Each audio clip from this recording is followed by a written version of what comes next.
So this year I set myself the task of watching every single film that was nominated for an Oscar, any Oscar, at this year's Academy Awards before the upcoming ceremony on the 15th of March when we will find out who won.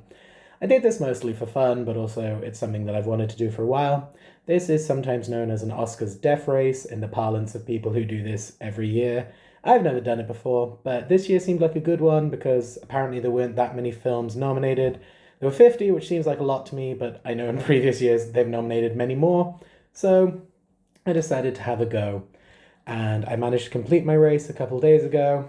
And I thought it would be interesting to rank every single film against each other, see which ones I really loved and which ones I wish I hadn't bothered watching. I did initially consider ranking the documentaries and the documentary shorts differently, separately, because it is a bit of a difficult task to judge something that is nominally real life and truthful against something that is fictive. However, I thought, why not? I will try doing that. So everything is included in this list. I watched everything. I watched the documentaries. I watched the shorts. I even watched Arco. That is a joke for my fellow death racers. You're welcome. Okay, let's begin at number 50. Number 50 is Diane Warren, Relentless. This was nominated for Best Original Song for Dear Me, and that is very appropriate because that was my reaction to this film. This is a documentary about the songwriter Diane Warren, who famously is one of the most nominated people to have never won a competitive Oscar. She got a Lifetime Award a couple years ago. She has written a lot of songs. She's written a lot of songs that you will have heard. I had heard a lot of her songs. And this is a documentary nominally about her process, I guess, or just about her life. But it's really just about how she wants an Oscar. I am a fan of Diane Warren, and I actually agree with Diane Warren that she should have several Oscars by now. This film made me want her to have an Oscar less. The framing in this film is just terrible. I don't mean the cinematography. I don't think the cinematography is anything to write home about, but Diane Warren does not come across well from this documentary. I think she might have commissioned it. She was at least heavily involved. She's interviewed a lot for it, and she does not come across great. It's a shame. There are actually some interesting tidbits in there about her personality, or the fact that, for example, she is apparently not a great singer herself. One of the people interviewed even said that they vowed they'd never work with her again because they found her so difficult, but eventually they did work with her again. So if something like that is allowed in the interviews, you'd wonder how it could seem so self-serving. Well, as I said, it just comes across as she wants an Oscar. There's quite a harrowing sequence where she talks about abuse she had suffered in another part of her life and how that led her to write a song, and that song was nominated for an Oscar, and she performed it on stage with other people who had been abused. I think actually it was Lady Gaga who performed it, not Diane Warren herself. And then she lost the Oscar, and her losing the Oscar is framed as the bad part, not the abuse she suffered. As I said, it's a really, really misjudged piece of media. I don't think Diane Warren will win an Oscar this year for Best Original Song. And I wonder if this film will actually just scupper her chances of ever winning one.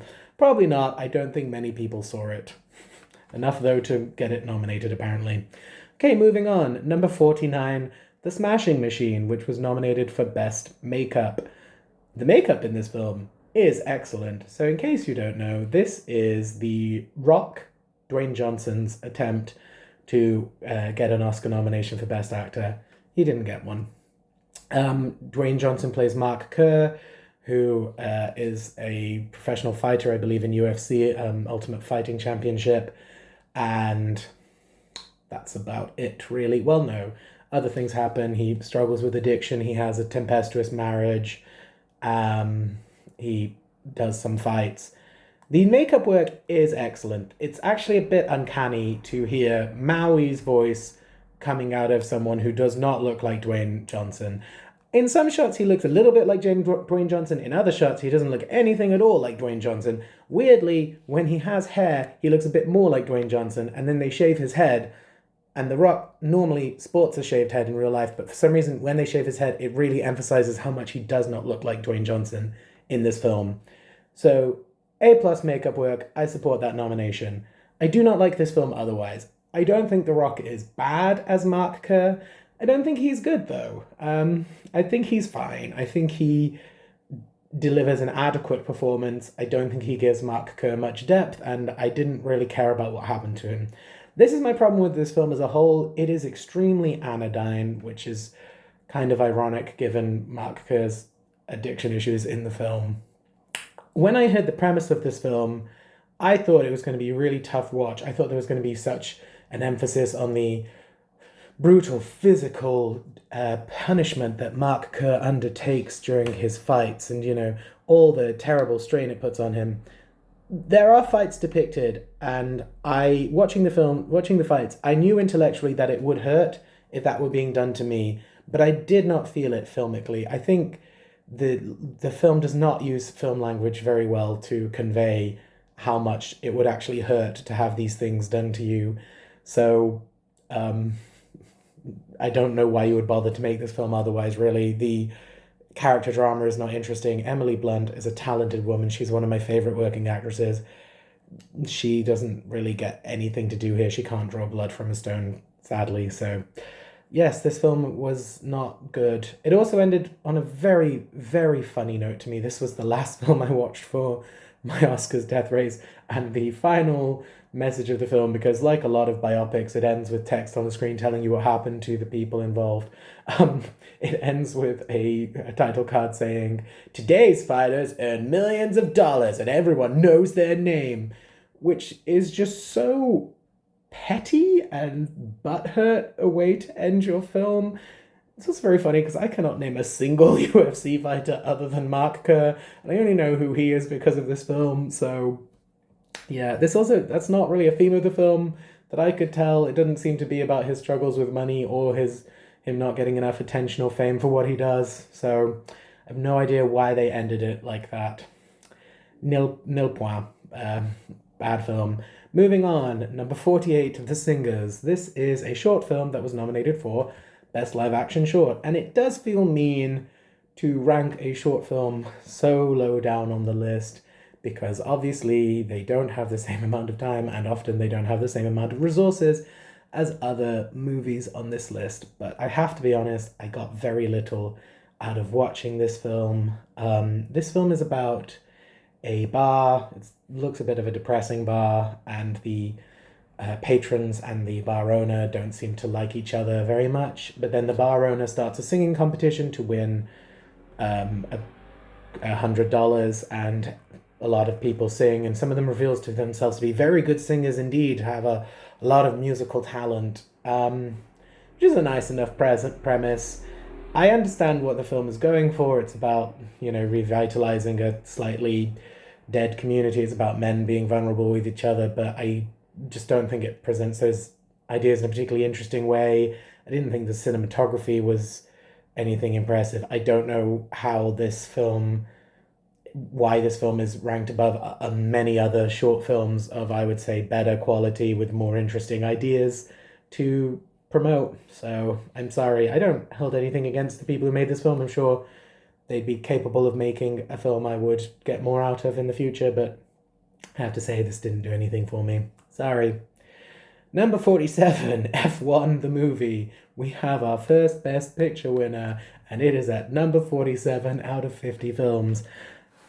Watching F1 the movie is what made me want to do the death race and then rank them all, because I was wondering how low down it would be in all the nominees for me, and it is very low down indeed.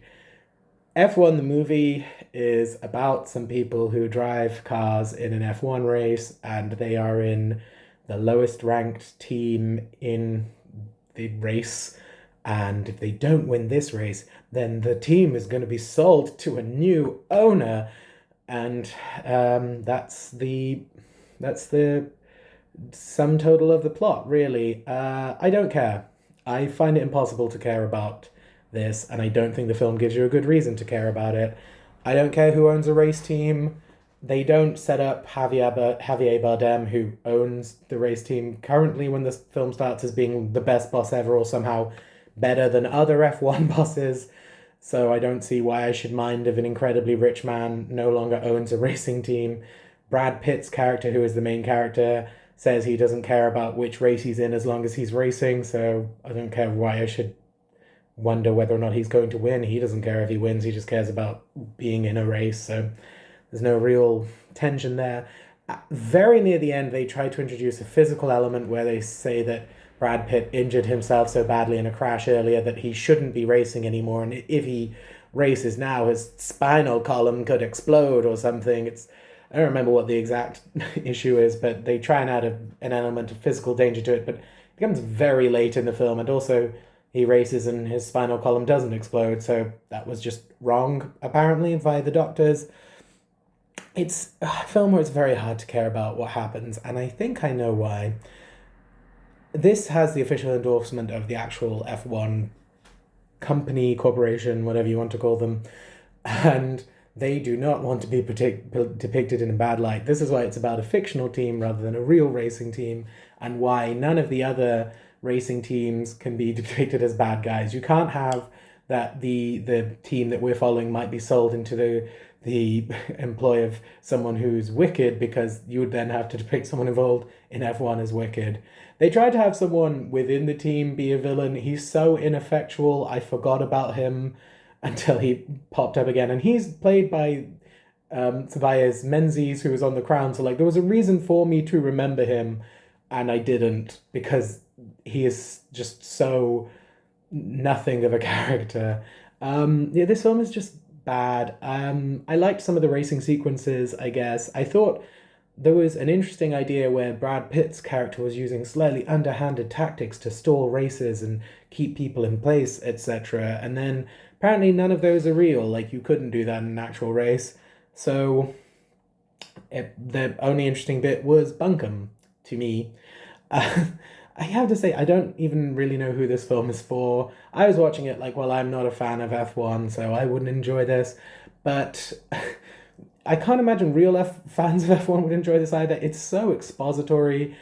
All the races are just filled with the announcers saying exactly what is happening and why and how this will affect the race. At one point, they even say, oh, that's not where you want to be in last place, which I had managed to intuit on my own despite knowing nothing about F1.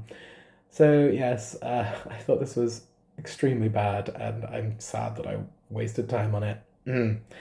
Number 46, Avatar Fire and Ash, which was nominated for Best Visual Effects and Best Costumes. Best Visual Effects, I can completely understand. The effects are fantastic, as in any other Avatar film. Best Costumes, I don't really understand. I guess they were artful loincloths. But I feel like most of the costumes would have been designed in the other film. I get that digital characters wearing clothes are wearing costumes, and someone should be credited for the design of those costumes, absolutely. I just didn't think the costumes in Avatar Fire and Ash were anything to write home about. It did raise an interesting quandary to me, because there are times when people are wearing robot suits, and I wondered whether that would count as a costume or a prop. So that was interesting, but otherwise I didn't care, and I don't think the costume nomination was particularly earned.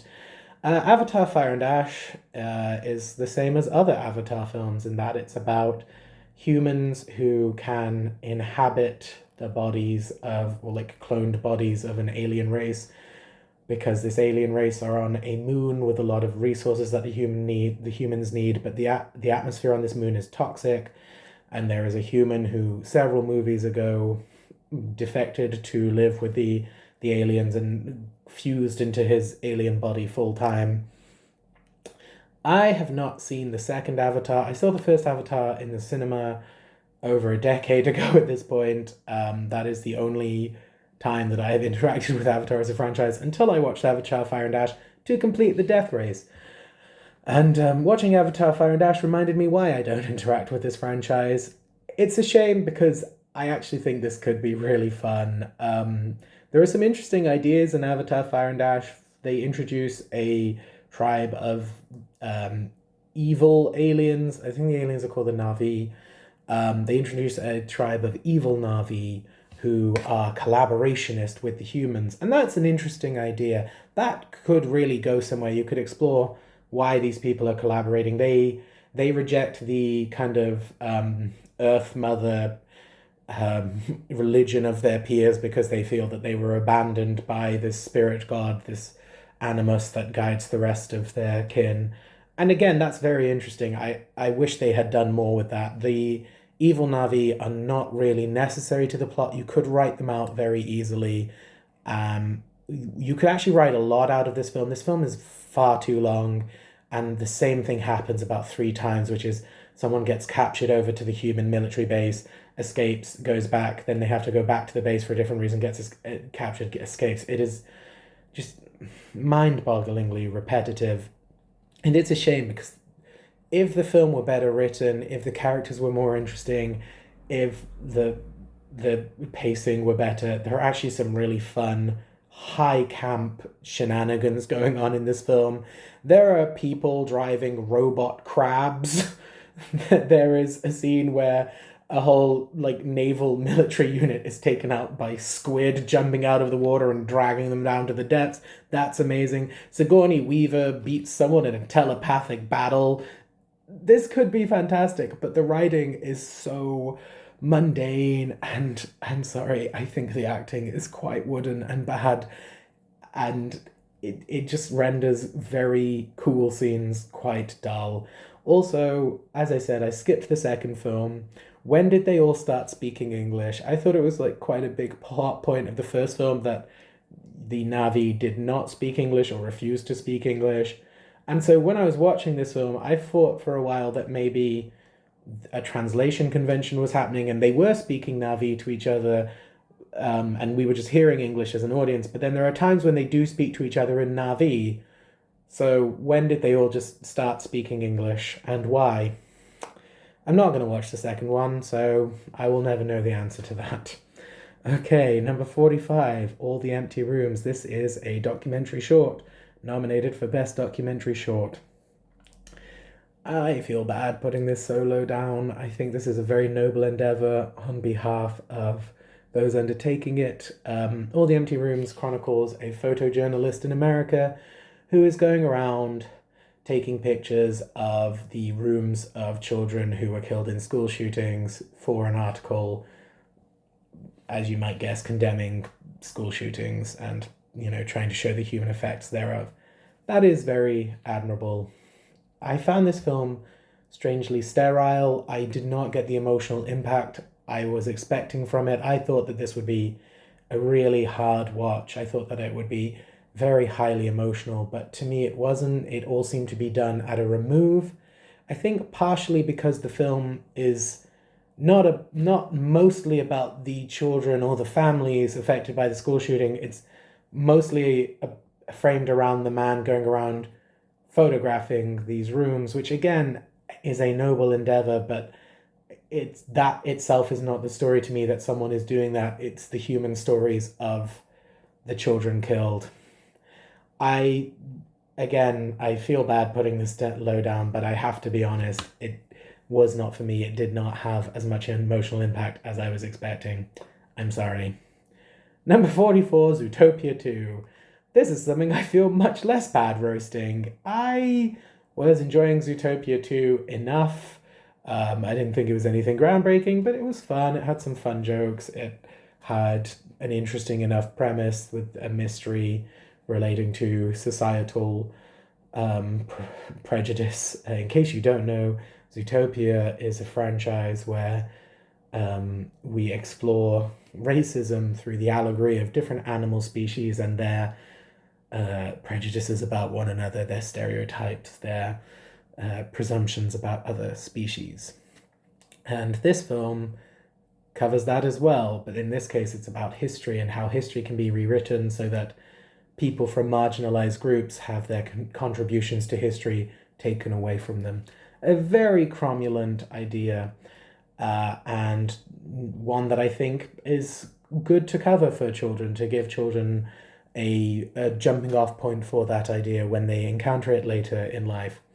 So why did I not like Zootopia 2? Because the ending is really bad. The jokes until then are fine, as I said, and then the ending is extremely drawn out, and there is a twist villain who makes absolutely no sense and is completely unnecessary. the they try to force in a moral into the climax where say out loud about trusting the person you work with, and it's just really convoluted and bad, and it's kind of boring. And on top of that, I have to point this out. I think a lot of people have pointed this out.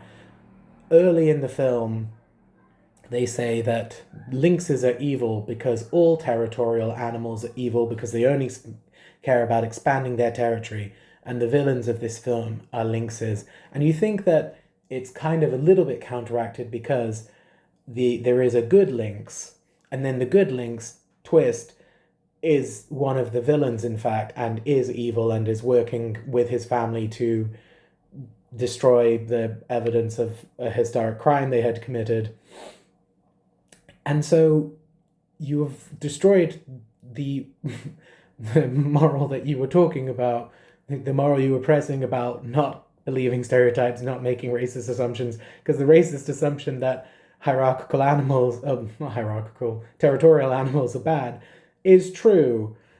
Oh, not good. That's why that is so low down. Number 43, Frankenstein, another Best Picture nominee, all the way down at 43. I am a big fan of Guillermo del Toro. If you had told me that a new Guillermo del Toro film, let alone a Guillermo del Toro adaptation of Frankenstein, would be so low down on my list, I would have thought you were crazy. I really do like a lot of Guillermo del Toro's films. I think he's wonderful. And when I heard he was making Frankenstein, I thought, what a perfect melding of director and subject matter. What could go wrong? Well, I'll tell you what went wrong. The lighting. I'm not someone who notices lighting. I'm not actually that much of a film buff. I don't know that much about film and how it's made. I really don't normally notice things like cinematography. I mean, I kind of only notice things like that when it's bad, and the lighting in Frankenstein was really bad. I thought at first it was the TV I was watching it on, but I watched several other of the nominees on this list on that TV, and they did not look anywhere near as bad as Frankenstein, so I have to assume it was the lighting. And I've looked this up, and some other people who seem to know a lot more about lighting than I do have confirmed that it was bad, so I'm sorry, it was distractingly bad. And it's a real shame because the production design in this film is amazing. It, like, the props, the costumes, I'm sure the makeup would look great in better lighting, but it all looks so cheap. It looks like a BBC miniseries, and it really, really hampers the film. There is a scene where Frankenstein's monster gets assaulted by some people who are like, "What is that?" And just from the image presented on screen, you wouldn't say, "What is that?" You'd say, "Ah, cool, gnarly makeup, bro," because it doesn't look like a corpse stitched together. It looks like a man wearing makeup. I'm sorry, I really didn't want to hate this film, but it just looked so cheap. It distracted me throughout. It meant nothing could have the impact that it normally would. On top of this, I don't think the script really knows what it wants to do. There's the much maligned line, "You're the real monster," which is terrible, but even beyond that, it's very strange to me. It takes over half the film for the film to finally do what it wants to do, which is to tell the story from Frankenstein's monster's point of view. Why did you not just start with that? I think that would have been so much more impactful if just the opening shot is just him being brought to life and we're just with him throughout. We see everything from his point of view.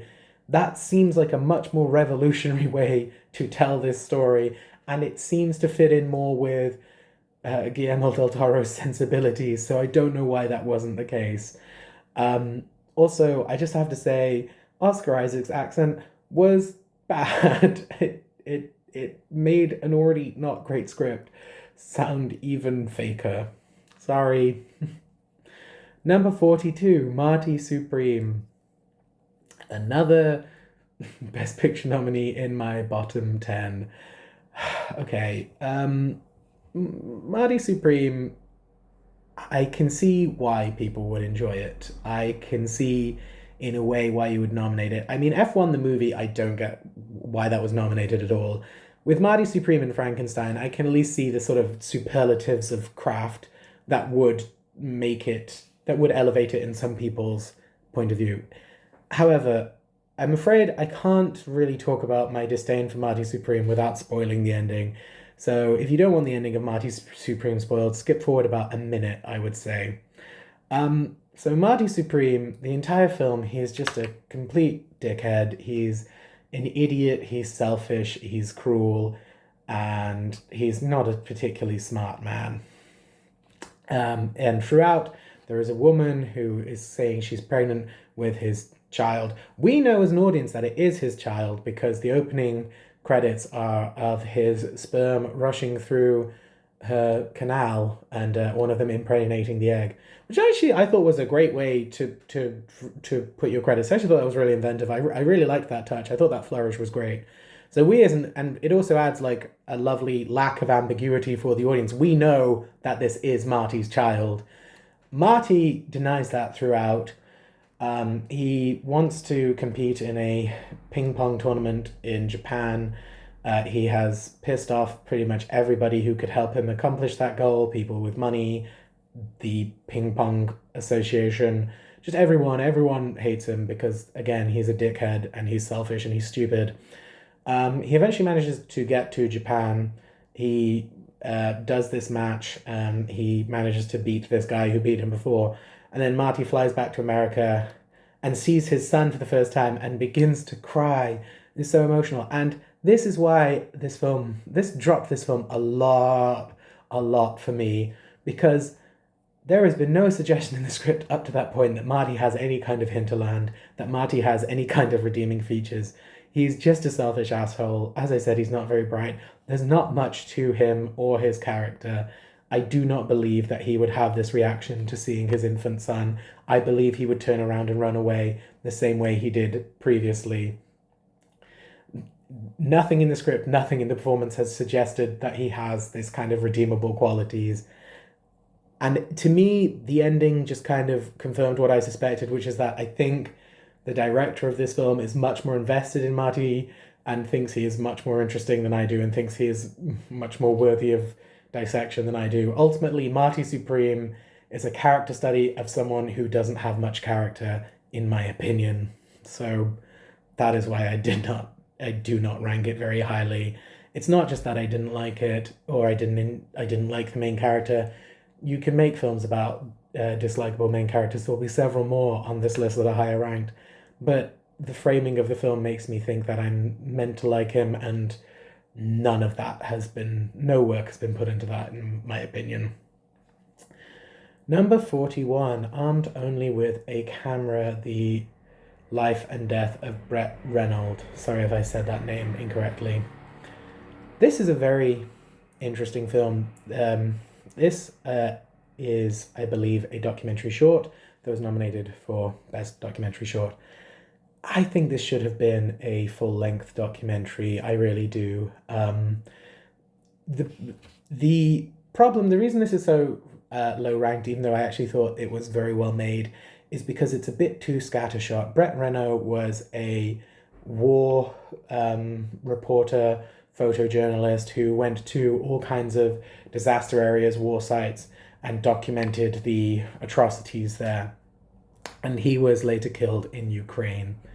And the film shows lots of the different footage and photos that he managed to take from many, many different atrocities. There is the framing device of Brett Renault himself and his approach to life. So there is an interesting suggestion that he makes, because he was autistic, that he, in his own words, says that because of his autism, he can be cool as a cucumber in a war zone, but finds a dinner party a difficult ordeal. That's an interesting idea. The problem is that I think the film suffers from a lack of focus, from dealing with Brett's work in so many different horrific events, putting footage from so many different of those events. It does want to spur you to action, but there's so many different avenues covered that you don't know what action you should take, really. And I understand why it is in that format. It's because they wanted to show the breadth of his work and his bravery, and I commend both of those things, but I do think it makes the film slightly weaker as a whole. So that is why this one is not very highly ranked for me. Although I should say, everything above Marty Supreme, I actually thought was at least a good film or short or documentary, and I thought there was merit to it. So, 41 and upwards, armed with, only with a camera and upwards, I would in some way recommend watching all of these, which is going to be surprising to people when I say the next one, which is number 40, Jurassic World Rebirth, which was nominated for Best Visual Effects. I think people really didn't like this film. I don't think this film is amazing. And again, I can see how it probably is less worthy than something like Frankenstein or Marty Supreme. I would still say it is actually more worthy than F1, but that's a battle I've lost, obviously. Jurassic World Rebirth is not a great film, but I can at least understand the stakes. I don't hate all of the characters, and the film has a good sense of escalation with the danger rising and rising, and with the situations being clear and understandable, and the motivations and stakes being clear. So in that way, it's a perfectly well constructed film. It's fine. It's okay. It's a good plane movie, which is where I watched it. I watched this right after watching F1, which is why I can't help but compare it in my mind. I should say Jurassic World Rebirth is by no means perfect. It's quite flawed. There's a suggestion that there are not more than a suggestion. They say that the dinosaurs being presented are mutated. I don't think that ever really came into play. Maybe it did if you know a lot about dinosaurs. Maybe these dinosaurs were behaving in ways they never would normally. I personally did not notice that. They just seem to be behaving the way dinosaurs have behaved in all the other Jurassic Park films. So I don't know why they said they were mutated. I should say the characters are incredibly simplistic. They're well portrayed. I mean, Scarlett Johansson and Jonathan Bailey are incredibly talented actors, so that you at least understand where the characters are coming from and what they want to occur. I'm not going to defend this one too much, but as I said, I do think it's better than at least one of the nominees for Best Picture. Sorry, not sorry. Number 39, Butcher's Stain, which is nominated for Best Live Action Short. Again, I think people will be mad at me for this being so low down. This is a short film about a butcher in Israel, and in the shop where he works, they have posters up of the hostages that have been taken, and somebody keeps knocking down the posters, and the butcher gets blamed for it unfairly, and he eventually gets fired because of this. So why is this film so low on my ranking when it clearly is talking about worthy things like prejudice? Simply put, because I think its metaphor is incredibly obvious. There are quite a few films this year that deal with the ongoing genocide in Palestine.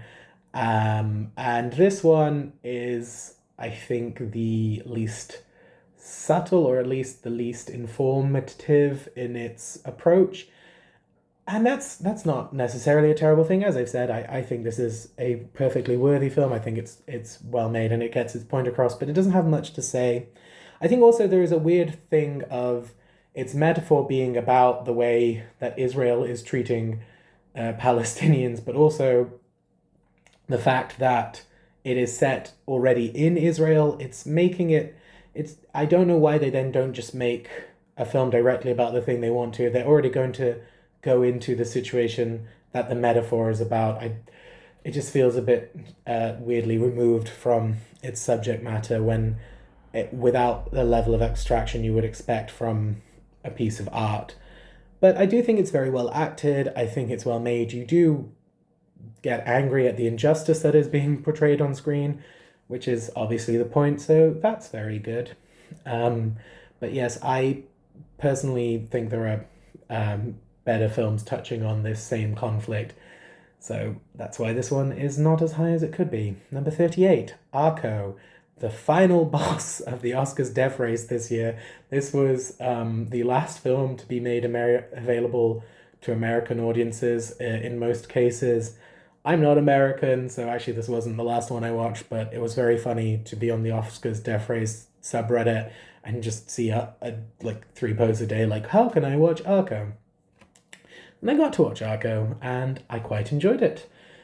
It's very pretty, and some of its ideas about nurturement are very interesting. Arco tells the story of a boy from the far future who steals his family's time travel flying device. It's a simultaneous time travel and flying device. It does both things, and he goes for a fly, and he ends up stranded in the past. But the past to him is still the future to us.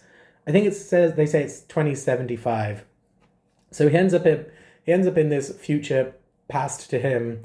He meets a girl there who is fascinated by him, and they become friends, and hijinks ensue. Why is Arco low down? Simply put, it has a lot of ideas that it needs to communicate. It does communicate them all adequately. However, I think if it had fewer ideas, it could do more with them.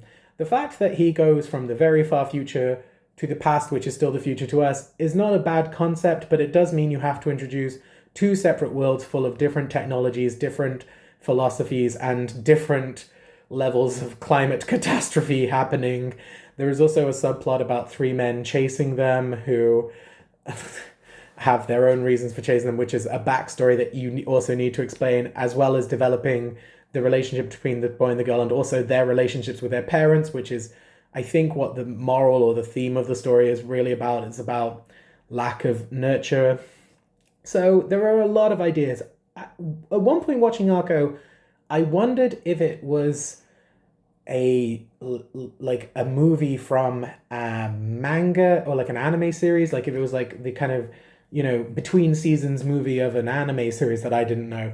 But it's not. It's a completely original idea. I don't think it's even Japanese. I think it's French.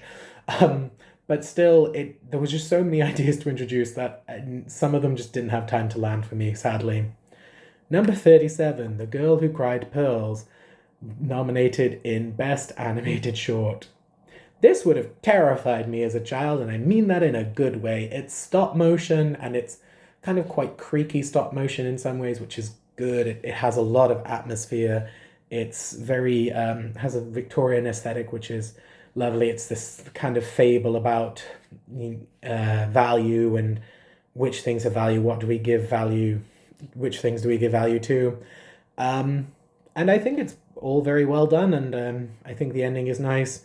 The only reason it's low down is a lot of the other shorts have more charm to them or have more to say. This one is very well executed, and I like the fairy tale story, but I do think that the aesthetics make it a bit harder to watch than some of the others. Number 36, The Lost Bus. The Lost Bus could be a great film.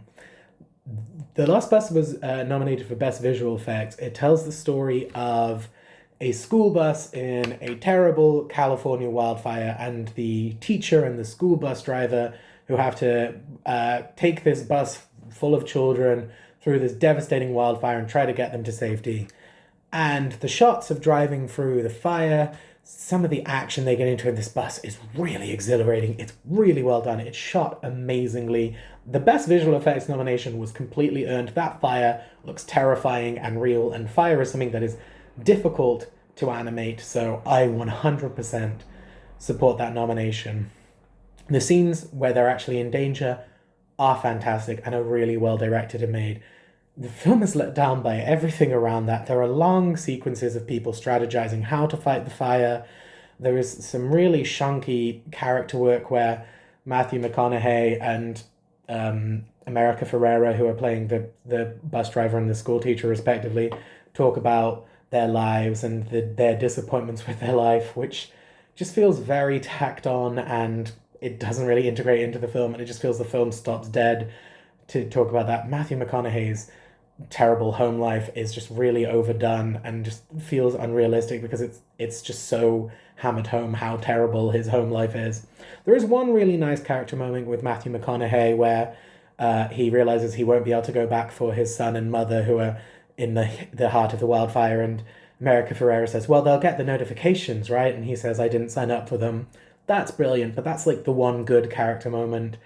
And as I said, the rest of it just feels extremely tacked on, and it just kind of slows the film down. I think with a slightly sharper script and with just less of the planning stuff, this film could have been amazing. It could have been a thrill ride. I would have really enjoyed it, but the film is quite long. It's over 2 hours, and at least a third of it feels unnecessary. And that's really sad because I did love the action sequences with the bus driving through the fire. Okay, my phone is about to run out of memory, so I'm going to pause there and we will resume with number 34 after this break.